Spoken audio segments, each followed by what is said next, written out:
அஸ்ஸலாமு அலைக்கும் வரஹ்மத்துல்லாஹி வபரகாத்துஹு. அன்பான அனைத்து உறவுகளுக்கும் இனிய மாலை வணக்கம். பதிவு நாள் 5/8/2026. இப்போ ஒரு பிரச்சனை என்னென்னு பார்த்தீங்கன்னா, இப்போ ரீசெண்டாக வீடியோன்னு மிகவும் வைரலாக ஷேர் ஆகிட்டு இருக்குது. நிறைய பேர் எனக்கும் ஷேர் பண்ணினாங்க. இப்போ இந்த வீடியோ சரியா, இந்த வீடியோ மிக வைரலாக ஷேர் ஆகிட்டு இருக்குது. முடிவெட்டக்கூடிய வீடியோ சரியா, ஹேர் கட்டிங்.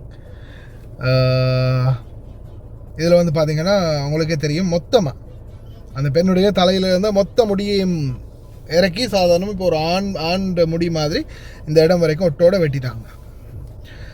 இது இலங்கை பெண் அப்படின்னு தான் இவங்க போஸ்ட் ஷேர் பண்ணி எல்லாருமே ஷேர் பண்ணியிருக்கிறாங்க. அது ஒரு இலங்கை பெண் ஒன்றுக்கு இந்த மாதிரி நடக்குது பாருங்களேன், இலங்கை பெண் ஒன்றுக்கு தான் இந்த மாதிரி பண்ணுறாங்க அப்படின்ற ஒரு வீடியோ ஒன்று ஷேர் பண்ணியிருந்தாங்க.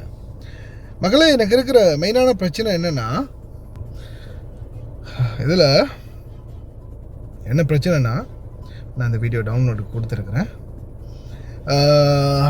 இலங்கை பெண் ஒன்றுக்கு தானே இந்த மாதிரி அடிக்கிறாங்க அப்படின்னு அந்த போஸ்ட்டில் ஷேர் ஆகியிருக்குது.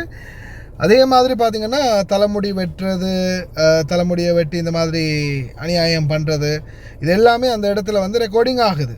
சரியா, ரெக்கார்டிங் ஆகுது. யாரோ ஒருத்தர் வீடியோ ஃபுல்லாகவே ரெக்கார்ட் பண்ணுறாங்க.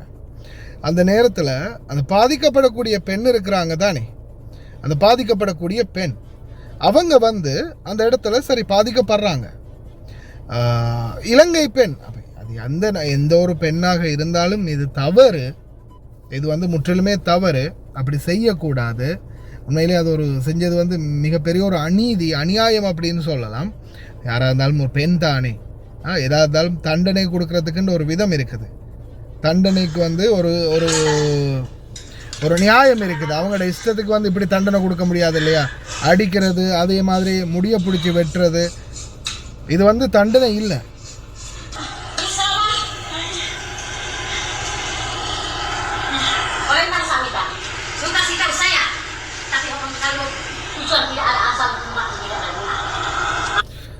ஃபுல் அண்ட் ஃபுல் அந்த பேச்சு பிலிப்பீனில் தான் இருக்குது. அதே மாதிரி அந்த சுத்தியல் ஒன்றை வச்சு அந்த பொம்பளைக்கு அடிக்கிறாங்க. சரியா, மற்ற அந்த முடிவெட்டுப்பட்ட பெண்ணுக்கு சுத்தியலையும் அடிக்கிறாங்க.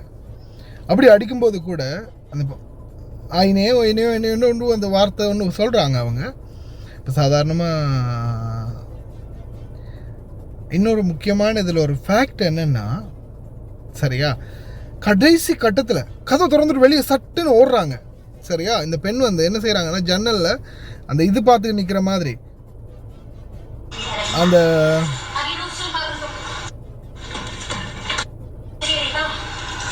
இந்த கண்ணாடியில் அந்த இதை பார்த்து நிற்கிற டக்குன்னு கதவை திறந்துட்டு ஒரே ஓட்டமாக ஓடிட்டாங்க வெளியே. அப்போ கூட வெளியே ஓடினாங்க தானே. வெளியே ஓடின உடனே ஓடிப்போய் என்ன செய்கிறாங்க, இந்த பெண் ஓடிப்போய் பிடிக்கிறாங்க. பிடிச்சி அப்போ கூட சுத்தியலால் அடிக்கிற மாதிரி இந்த மாதிரி சீனுகள் வருது. பிடிக்கிறாங்க. இப்போ இது ஒரு அப்பார்ட்மெண்ட் தான், பில்டிங் தான், விலங்குது அழகா அந்த பார்ட்டிஷன் மாதிரி இருக்கக்கூடிய பில்டிங் ஒன்று. ஒரு வேளை இப்போ பில்டிங்கு வெளியே வந்த பிறகு தனக்கு அநீதி இழைக்கப்படுது அப்படின்றது சத்தம் போட்டு கத்தலாம், என்ன காப்பாத்துங்க சொல்லி கத்தலாம் தானே, தன்னுடைய மொழியிலேயோ சொல்லி கத்தலாம் தானே. பெண்களுக்கு சத்தம் போட்டு கத்துறத சொல்லியா தரணும்? கத்தலாம் தானே. நடந்தது அநீதி, நான் ஏற்றுக்கொள்கிறேன். ஆனால் கத்தலாம் தானே. அது கூட அந்த பெண் பண்ணலை. எல்லாத்தையும் அவ்வளவு செஞ்சாலும் அதை சைலண்ட்டாக தாங்கிட்டு இருக்கிறாங்க. ஏதோ அவங்க பக்கமே ஏதோ ஒரு பெரிய தவறு இருக்கலாம். ஒருவேளை இந்த பெண்ணுடைய கணவன் இந்த நாடுகளில், வெளிநாடுகளில் 199% நடக்கக்கூடிய மிகப்பெரிய ஒரு விளைவுன்னா அதுதானே. சிலர் இந்த நாடுகளை பொறுத்தவரையில் சொந்தமாக சிலர் வச்சுருக்க மாட்டாங்க, ஒன்று வச்சுருப்பாங்க, இன்னொரு இடத்துல இன்னொன்னையும் வச்சுருப்பாங்க. இந்த மாதிரி சில சம்பவங்கள் நடக்கும் இல்லையா. அப்படியான சூழலில் ஒருவேளை இவங்கள்ட்ட மாட்டியிருக்கலாம், அதனால் கோபப்பட்டிருக்கலாம். அந்த மாதிரியும் சில நேரங்களில் ஆகிறது. தன்னுடைய தவறு இருக்கிறதால அவங்க அவ்வளோ பொறுமையாக இருந்தாங்களா அப்படின்றது தெரியாது. ஆனால் எது இருந்தாலும் சட்டம் இப்படியெல்லாம் செய்கிறது தவறு, அது தவறு. ஆனால் ஒரு ஒரு ஃபேக்டே இல்லாமல் இருக்குது. அடுத்தது இலங்கையர் அப்படி, இந்த பெண் இலங்கை தான் அப்படின்றதுக்கு எந்த ஒரு நூல் அளவில் கூட, ஒரு துரும்பளவில் கூட, ஒரு முடி அளவில் கூட இதில் ப்ரூஃபான எவிடன்ஸ் கேதர் பண்ண முடியலை என்னால்.